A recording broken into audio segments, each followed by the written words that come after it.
No creo que su tarea sea disuasiva, porque lo que se pretende es que estén como en lugares estratégicos, en activos críticos. ¿Cómo estás? ¿Qué tal, Karina? Buenas tardes. Buenas tardes, bienvenida a Exitosa. Usted ha denunciado a la congresista María Cordero ante Ética. ¿Cuáles son, cuál es el delito, cuál es la Exitosa. afirmación y cuál es la sanción que debería tener? Bueno, todos hemos sido testigos de los audios que han circulado el fin de semana en los programas periodísticos y hemos visto realmente que ha habido una actitud, por decirlo menos, absolutamente reprochable de parte de la señora María Cordero, integrante de nuestra bancada de Fuerza Popular, y obviamente nosotros que tenemos un respeto absoluto a los derechos de los trabajadores, un respeto absoluto a la conducta que debe tener un congresista, nos hemos visto visiblemente afectados y creemos que debe investigarse rápidamente y deben darse las sanciones que correspondan. Es por eso que no solamente, digamos, hay una denuncia de mi parte a la Comisión de Ética del Congreso, sino también hay una denuncia constitucional que ha presentado la congresista Moyano ante la Subcomisión de Acusaciones Constitucionales, y también se ha abierto 2 procedimientos internos, que son un primero ante la bancada, promovida por el congresista Alegría, a efectos de que sea separada de la bancada, y luego un otro proceso interno que es ante el partido, a efectos de suspenderla en sus derechos, más que suspenderla, digamos, terminar la relación de militancia que existe de parte de la congresista Cordero. Nosotros hemos iniciado esto, apenas hemos conocido, porque realmente los audios, Karina, son inobjetables. No hay. Sí, terrible. Vamos al cajero, ¿no? Y se roba el sueldo de un trabajador. Exitosa. Sí, la verdad es que es vergonzoso, es penoso. Nosotros, como Fuerza Popular, hemos pedido disculpas a la opinión pública por esto, por esta conducta tan impropia, tan indigna de un congresista. Y por supuesto estamos haciendo, y se hará hacia el futuro, ¿no?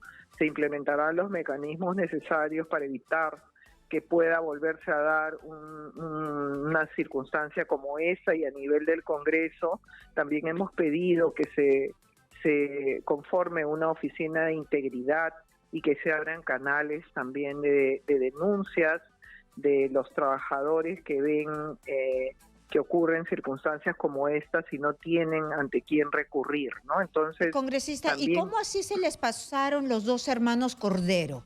Porque también hay responsabilidad del partido. ¿Cómo así no pudieron identificar esta, digamos, a ver, un sinónimo de calaña, a esta clase de congresistas? Ya tenemos muchos, ¿no? Robasueldos, pero ¿cómo ustedes no pudieron identificar a un espía, a una robasueldo? Si ustedes nos están diciendo que son muy organizados y que en el fujimorismo tratan de que no hayan este tipo de infiltrados. Bueno, lo que ocurre es que nosotros siempre hacemos reuniones de bancada, siempre hablamos con los congresistas en nuestras reuniones, inclusive de fines de todo un fin de semana, en donde no solamente hacemos capacitación, hacemos como una retroalimentación respecto a las cosas que vienen ocurriendo en la bancada, los proyectos de ley, sino que también hablamos mucho sobre el comportamiento idóneo que debe de tener un congresista. Ahora, las cosas lamentablemente no se descubren hasta que ocurren, y esto, si no fuera por la prensa, que saludamos realmente su actuación, su investigación, su esclarecimiento de los hechos, nosotros no lo sabríamos, o sea, no sabíamos absolutamente nada excepto hasta el día jueves anterior a que salga el video en un medio de comunicación, el audio en un medio de comunicación, que vimos que había, digamos, o llegó a nuestros oídos que había algunos periodistas que estaban pretendiendo entrevistar a la señora Cordero. Entonces, cuando eso ocurrió y alguien me comentó el tema, que habían periodistas que le estaban preguntando por el caso de un trabajador, yo hablé con ella, yo soy la vocera, y como vocera yo soy, digamos, en alguna medida responsable, tengo que estar cerca a cada uno de los congresistas, tengo que estar viendo sus proyectos de ley, tengo que estar viendo, digamos, los problemas que pudieran estar ocurriendo. Hablé con ella, le pedí hablar y le dije, ¿qué pasó? O sea, ¿hay algún tema que tú tengas que responder respecto a algún trabajador? Y ella me dijo que no. O sea, me dijo, no hay nada. Sí, hoy día la prensa me ha interceptado, pero no hay absolutamente nada. Bueno, ahí quedó el tema hasta el domingo, porque eso fue el día jueves, que fue el último pleno, hasta el domingo que vimos estos audios en los medios, ¿no? Y por supuesto hemos nosotros pero congresista, absolutamente. Ella ha sido congresista, ¿no? Antes. Exitosa. Entiendo que sí, entiendo que y sí, ella ya había salido en una denuncia periodística de haber recortado, porque había recortado sueldo a 3 trabajadores, ¿no? Y también la excusa fue por los gastos de campaña y solamente la habían suspendido del fujimorismo. Ya tenía CV como roba sueldo. Sí, pero por ejemplo, te digo, ¿no? Yo como vocera, digamos, desconocía que había una circunstancia anterior y en esa circunstancia anterior, por ejemplo, no hubo un medio de prueba idóneo absoluto que culmine en una sanción que tú digas, bueno, es responsable. No, pero la suspendieron ustedes. Digamos, si hay la denuncia periodística, la suspenden ustedes, la suspenden por algo, ¿no? Es decir, ya habían las alarmas. Claro, pero en muchos y nos de los la volvieron a poner en una lista parlamentaria. Claro, cuando se suspende a efectos de que se lleven a cabo las investigaciones. Se equivocaron aquella vez, y nos la volvieron a poner. A la luz de los hechos, ustedes han metido la pata, el fujimorismo. Bueno, nosotros estamos reconociendo de que ha habido de parte nuestra responsabilidad. O sea, hay responsabilidad de parte nuestra, porque es una persona que ha sido y que ha participado en las listas de Fuerza Popular. O sea, no podemos soslayar un asunto como ese.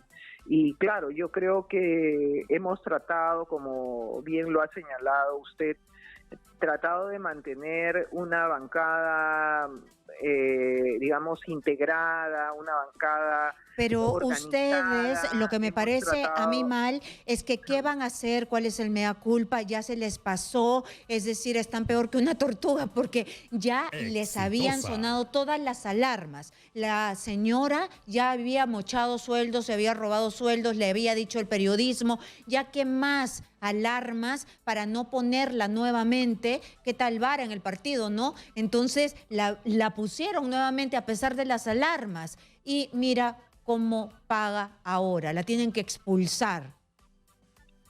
Bueno, lamentablemente estamos nosotros siguiendo todos los procedimientos que esperamos sean rápidos, esperamos que se llegue realmente a una situación en donde haya una definición rápida, porque creo que la ciudadanía espera eso, ¿no? Que no haya impunidad, que frente a circunstancias como estas, la Fiscalía también actúe rápidamente. Sí, pero vayamos a ver el centro del asunto, ¿no? Vayamos a ver el centro del asunto, el partido. Ella ya está, ya ustedes la sepultaron. Es decir, ustedes le han dado la espalda, pero le debieron dar la espalda desde el 2015. ¿Por qué no se hizo? ¿Por qué tener que esperar tremendo escándalo cuando ya está su voz, ¿no? Su voz grabada. Eso ya es...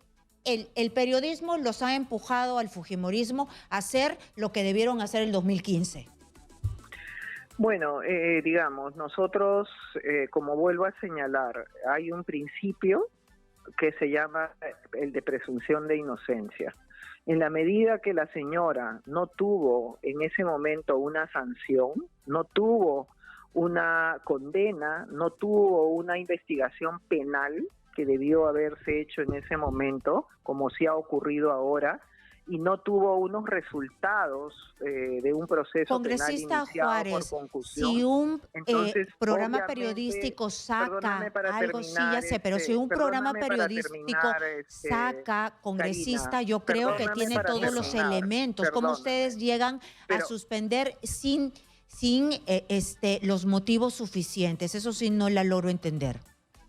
no, porque en algún caso, cuando hay alguna investigación, cuando hay alguna denuncia periodística, obviamente ocurre siempre. O sea, tú separas temporalmente a la persona hasta que se llegue a esclarecer los hechos.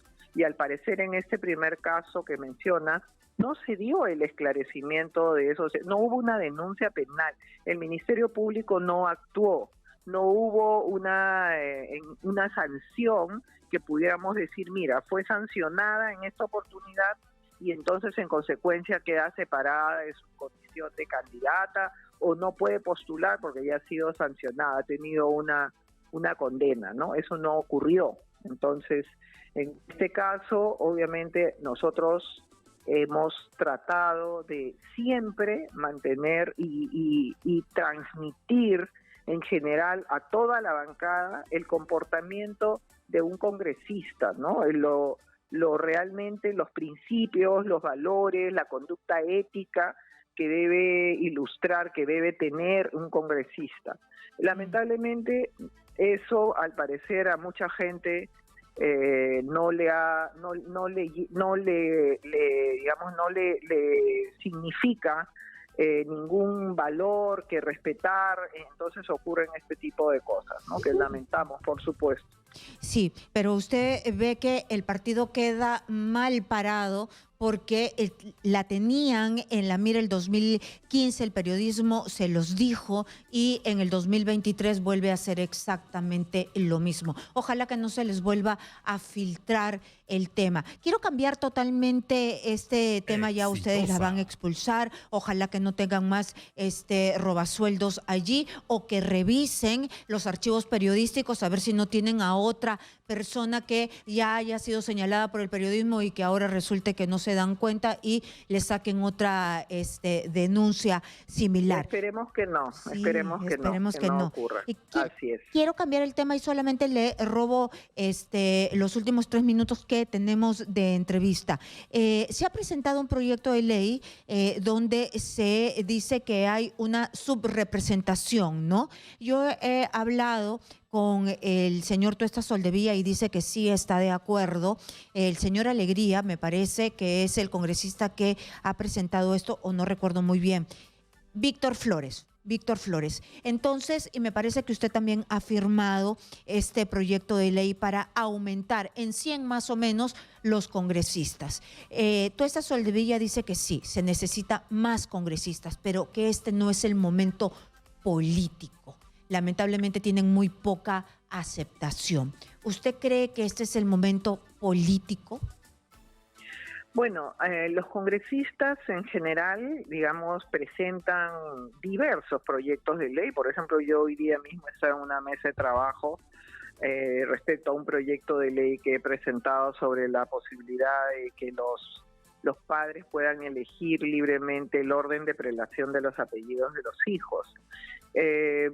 Hemos invitado a muchas autoridades y algunos están de acuerdo, Defensoría, por ejemplo, está de acuerdo, otros no. Lo mismo ocurre con los proyectos de ley que usted menciona y que son de autoría de un congresista en particular. O sea, el congresista Flores, digamos, considera que como seguramente ha sido testigo de muchos de los casos en donde hemos convocado a las autoridades electorales y han señalado que hay una crisis de subrepresentación en el Perú y seguramente ese es el fundamento para el proyecto de ley que él ha presentado. ¿Usted no lo firmó? Como todos los proyectos de ley, sí, claro, eso es, digamos, le estoy explicando un poco cuál es el sentido porque algunas veces lo que se dice es, el Congreso quiere tener más representantes o el Congreso quiere no.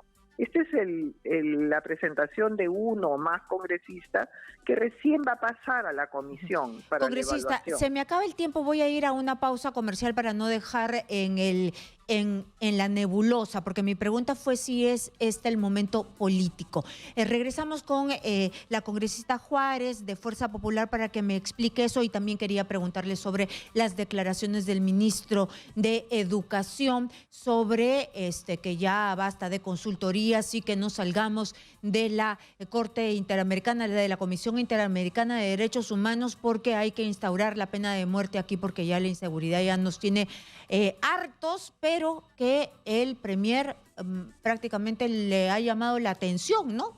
Pero cada uno tiene derecho de decir, pensar, ¿no? Distinto.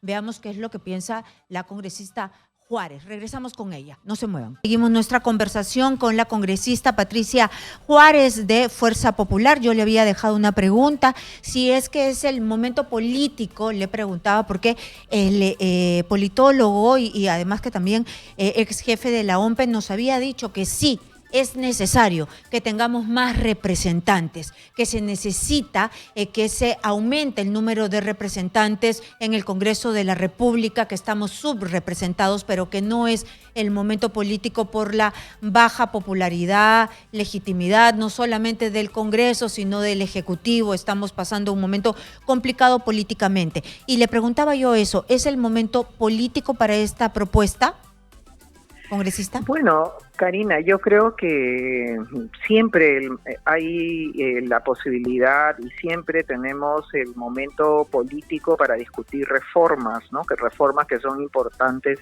en nuestro país. O sea, siempre, regularmente nosotros vivimos de crisis en crisis y siempre se dice que no es el momento para discutir reformas, como por ejemplo en su momento cuando tuvimos la bicameralidad, cuando tuvimos también el proyecto de reelección, también se decía no es el momento, no es ahora, pero creemos que todo aquello que va encaminado a mejorar nuestro sistema político tan en crisis constante, creo que siempre es una buena oportunidad para hacerlo, ¿no? Yo creo que en circunstancias como estas deberíamos de retomar, por ejemplo, los temas, las reformas políticas que nos propusimos de inicio cuando estuvimos en la Comisión de Constitución. Hay que ver también, por ejemplo, la discusión de la renovación por mitades, que también sería un tema muy importante en este momento, dada la crisis que hay también respecto a la conducta de muchos congresistas. Hay reformas importantes que creo yo que siempre es un buen momento para debatirlas, porque como te comenté, este es un proyecto de un congresista que todavía tiene que pasar varios filtros y que siempre es importante que estén sobre la mesa, sobre el debate, y que podamos en alguna medida intercambiar opiniones con los organismos, y la ciudadanía también tiene que entender que si no hacemos esas reformas políticas, como por ejemplo una cámara revisora que finalmente logre que demos una mejor calidad de leyes, que tengamos una reflexión sobre los proyectos que salen en algunos de los casos sin mayor evaluación, sin mayor debate en su contenido, creo que podemos lograr siempre mejorar nuestras instituciones y nuestro sistema político. De acuerdo, esa es la posición de la vocera del fujimorismo. También le había dejado yo una pregunta sobre las declaraciones del ministro de Educación. Él ha dicho que sería mejor, y esta es una discusión que viene de tiempo en tiempo, ¿no? Salirnos de la Comisión Interamericana de los Derechos Humanos por el tema de la pena de muerte, y esto a raíz pues de los abusos contra las mujeres que han habido repetidamente en los últimos tiempos, ¿no? Y que han sido tan dolorosos. ¿Cuál es su posición sobre la postura de él y sobre cómo le ha respondido el premier Otárola? Bueno, en realidad creo yo que debería de existir, digamos, cierta ponderación en los ministros en cuanto a sus declaraciones y respecto, digamos, a las acciones o actitudes que toman, porque los ministros representan a un gobierno y creo que este momento es esencialmente un momento en donde creo yo que el gobierno se está estabilizando y nada contribuye a este propósito cuando se da este tipo de declaraciones que siempre van a causar polémica. Nosotros tenemos digamos, una posición de respeto a la Constitución, a los tratados internacionales, al Pacto de San José de Costa Rica, y creemos que en el caso, por ejemplo, de la pena de muerte, si bien es cierto en nuestra bancada seguramente será un tema de conciencia, pero sí creo yo que debemos de respetarlo, porque en el caso de, por ejemplo, establecer la pena de muerte en un país, si hay algo que realmente es muy preocupante, es el hecho de que no se pueda retroceder ni se pueda apelar de una ejecución de una pena de muerte, y han habido casos en donde se han ajusticiado a inocentes. Entonces sí creemos que tiene que haber un combate arduo y duro contra la corrupción y contra la violencia contra las mujeres, el feminicidio, esas cosas que nos están asolando, el sicariato que realmente está acabando con vidas, como ha ocurrido con el caso del teniente alcalde, que ha sido el día de ayer. Pero creemos que tenemos que hacerlo dentro del marco legal que tenemos. O sea, en realidad el problema no son las leyes, el problema es quién ejecuta las leyes y las políticas que se implementan a efectos de combatir, por ejemplo, la inseguridad ciudadana. Si y ya que habla de inseguridad ciudadana, ¿usted cree, ya que está en medio de la polémica, que de alguna manera las Fuerzas Armadas podrían ayudar a parar esta ola de sicariato, no de intervenir, como dice López Aliaga, pero de alguna manera apoyar en la prevención, disuasión? ¿O qué piensa usted? Bueno, las Fuerzas Armadas dentro de la estructura de nuestro país tienen un rol, ¿no? Tienen una tarea. O sea, en algún momento, durante el tiempo del gobierno del expresidente Castillo, ha habido dentro de la declaratoria de emergencia situaciones en donde han asistido, han hecho un trabajo conjunto con la Policía Nacional. Yo creo que el rol de las Fuerzas Armadas es otro, es la defensa nacional. La verdad es que tienen otra tarea.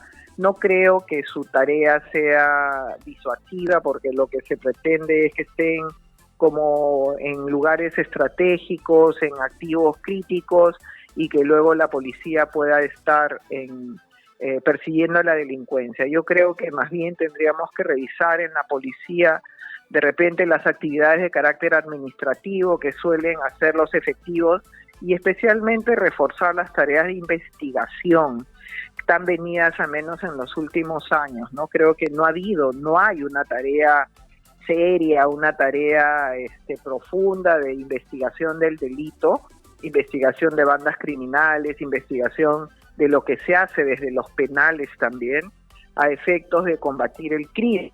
Entonces ahora simplemente es una tarea reactiva que tiene la policía. Ante el crimen investigan y detienen a los delincuentes, pero antes los que vivimos ya hace muchos años lo que era la policía de investigaciones, sabemos el papel importante que cumplían en la prevención, y a eso debemos de regresar, ¿no? Lo importante que fue, por ejemplo, en la captura de los líderes senderistas, también esas tareas de inteligencia que hacían y esos equipos que se conformaban para esto. Yo creo que esa es la tarea del ministro del Interior, reforzar esos equipos, darle a la Policía Nacional no solamente recuperar esa moral que está perdida por haber descabezado a la policía las veces que han querido, 18 generales de una sola vez, y así como ha ocurrido todo este tiempo, digamos, ha habido una ausencia de fortalecimiento de la policía, hay que darle las herramientas y hay que incentivar la investigación del delito para combatir y prevenir más bien que se cometan delitos en realidad en el país. Muchas gracias. Ha estado con nosotros Patricia Juárez, es la vocera del Fujimorismo.